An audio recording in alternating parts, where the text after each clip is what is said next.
Таму сме, каде што е и народот, не изфрлија на улица, но нема да не замолчат.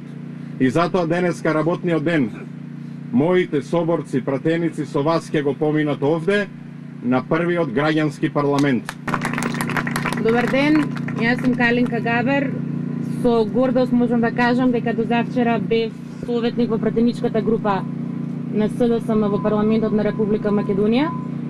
Денот кога ја одбија демократијата во парламентот, јас и мојата колешка Наташа Јанковска добивме отказ без претходна најава. Почитувани сограѓанки и граѓани,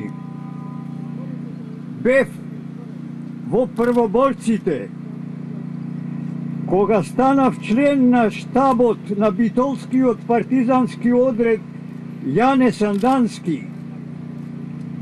Имав само 20 години. Денеска имам 92 години. Новинарите биле изфрлени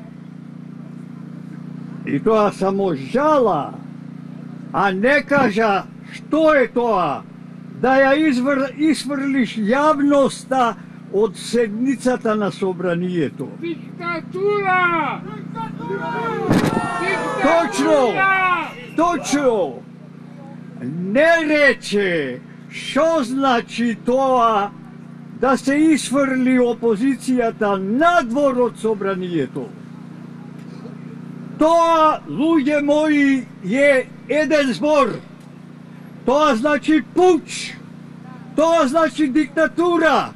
Во оваа прилика му поставувам прашање на премиерот Никола Груевски.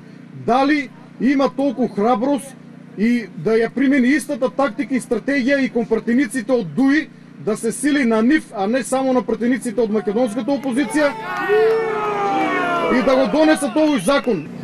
Зашто нас подели 2008 година премиерот?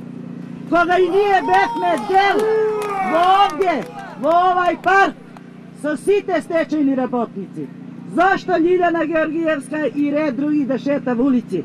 Зашто не обештети? Па Никола, па само овие гаче да смакнеш на Прометеја, 10 стечајци ке обештетиш.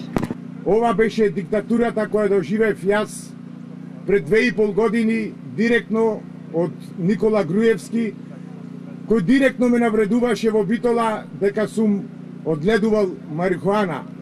Имам диктатура видено во другите држави како се има диктатура, ама од овај режим на Никола Груевски и со фамилијата од МВР, значи овај режим досега не го имам видено, па ни ќе го видам досега.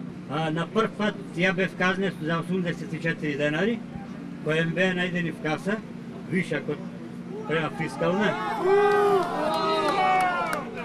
Господине Груевски, дали тоа што ја направивте Македонија, зависна од увоз на струја, е она кое што граѓаните го плаќаат во вашата партиска каса? Со новото формирање на 3 компании од Телем и Мепсо, дали планирате регетот кој му го одобривте на Хаџимишев од граѓаните да го превземете и со тоа да продолжите да ја полните партиската каса?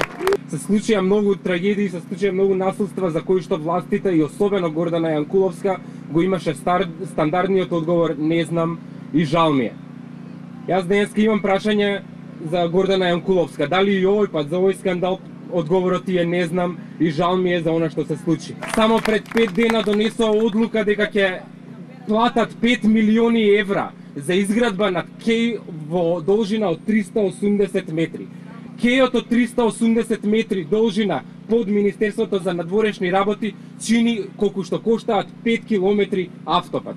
Ако тоа не е криминал и ако полициската бруталност не е криминал, не е во служба за заштита на криминалот, тогаш понеделникот 24 декември ни покажа зашто всушност работат овие луѓе.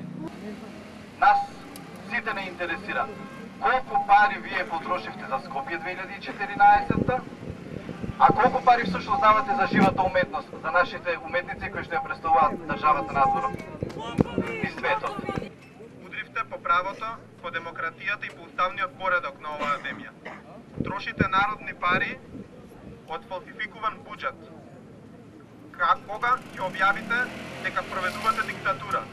Ако почнете од тој незаконски буџет, дека ќе одговара